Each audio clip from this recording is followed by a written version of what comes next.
Hello everyone, welcome to Big Tony's Garage and Metalworks. In today's video, we are going to finally install the installation in the Nova. It took a long time. I waited for the mail. I ordered Marketplace. There's a company that I saw, probably saw me searching for it, and it just popped up in my, in my searches. And I clicked on it, and sure enough, it got here. It took a little bit longer than what I expected, but it did get here. So in today's episode, we are basically going to be finally putting that installation in. It took a long time, but it's here, and it's going on the Nova. Thank you for watching. Make sure to like and subscribe if you like my content. Okay, so we got the installation mat. It's about 6x5, so I'm gonna open up. I just got it last night in the mail, and I will be opening up so you take a look at it and see. Hopefully this material is worthy of me buying it, and wasn't that expensive. So I'm gonna open it, lay it on the floor just to get an idea of it. Okay, so as you can see, it's like 3x6. For my calculation, 1, 2, it's like 3.5. These are these are 1. I'll try again. 1, 2, 3.5, and we'll go 1, 2, 3, 4, 5. It's about 5 by 3.5.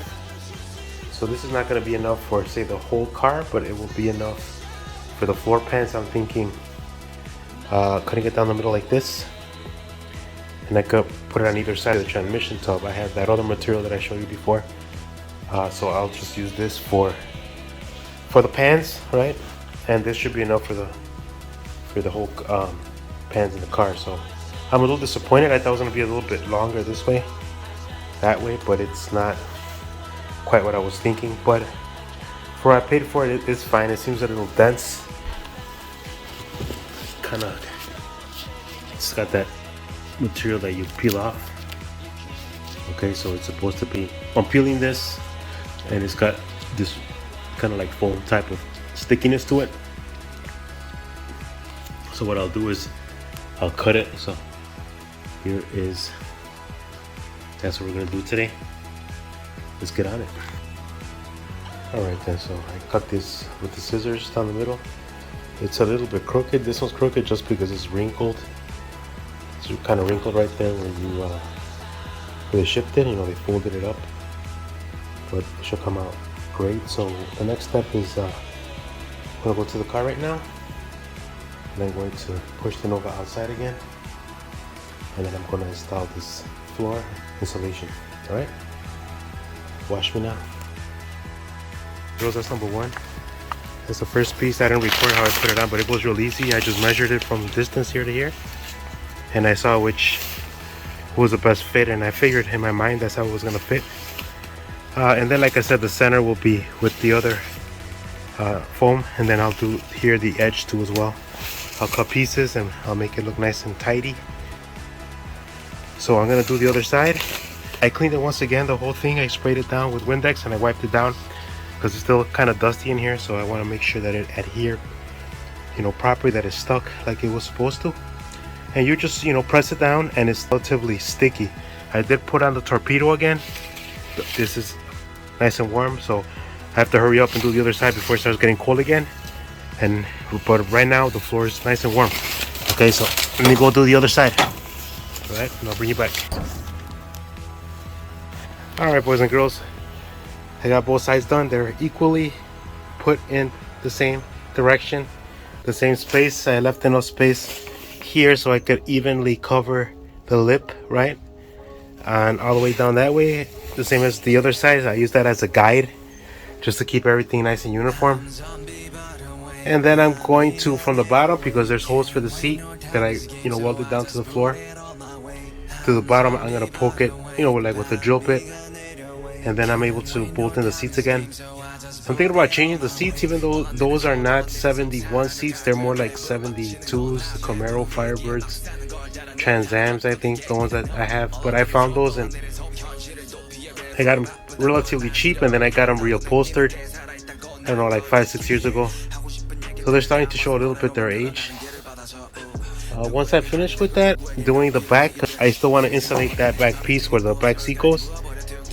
And I am going to then do the sides, do more of the close to the firewall too. I'm going to insulate that. And this will probably be the last piece because I still need to, like I said again, put the shifter. So I have to cut into that. I don't want to make a big giant hole, you know. And I'd rather be a little bit more closer, even though I could still repair it. I could still weld it all back together. That wouldn't be a big problem. But still, I mean, why cut up the transmission tunnel if you don't have to do all that mess? Do it one time, do it as close as possible so you don't have extra space to work on with, and then you're trying to figure out how to fill in the space. Well, anyways, that's what I did so far to the floor. So the other thing also that I was mentioning was, and I was thinking about, is how would I measure that? I think I'm gonna hook up the drive shaft, which is under the car. It's hooked to the rear end, but it's not hooked up to the front because I pulled the other transmission out.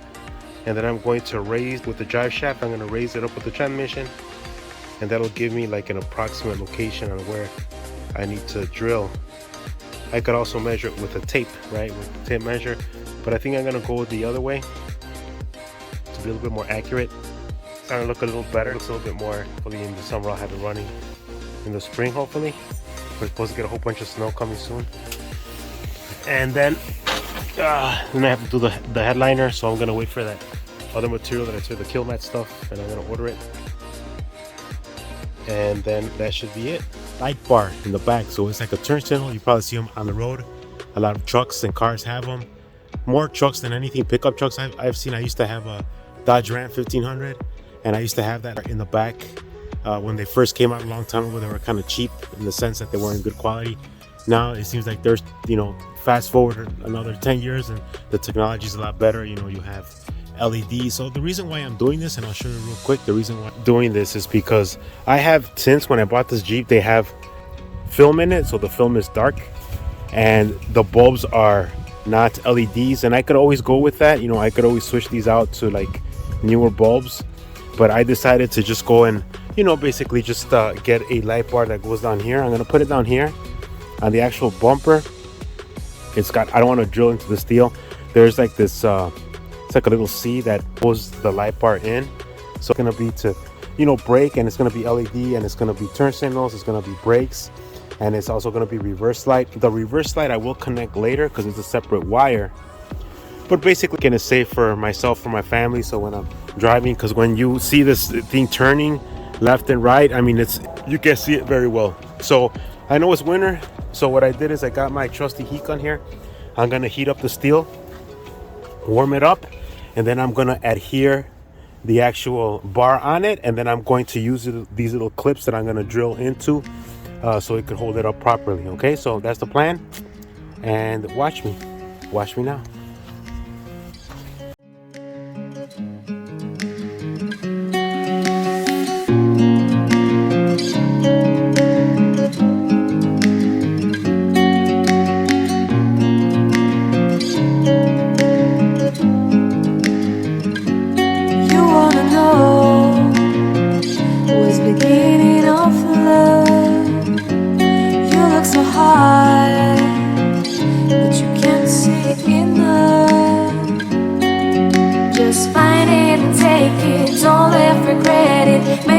You're only one. You choose it, don't lose it, don't let confuse it. Only then you begun. Feel like that. Feel like that.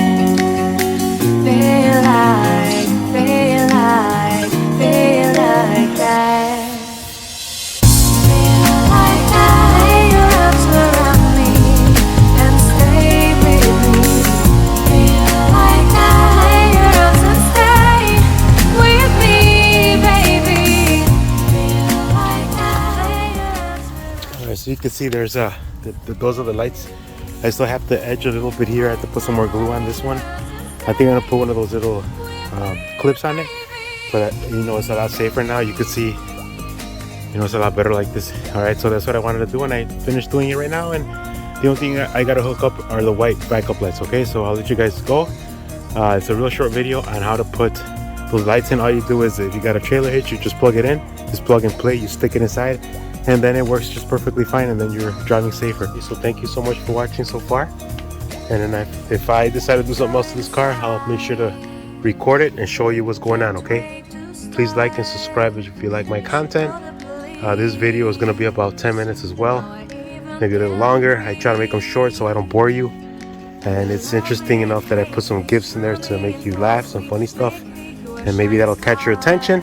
Need the motivation. I get to get distracted very easily sometimes, and life gets in the way, but I get to at least 5 or 10 minutes here, 20 minutes here, 30 minutes here, 10 minutes there, 30 minutes there. So I chunk it in tiny pieces so it doesn't become overwhelming, and then I just go from there. Okay, so I'll let you guys go. Thank you so much. Appreciate you. Like, subscribe if you like my content. This is Big Tony, Big Tony's Garage Metalworks. Until next time, see ya.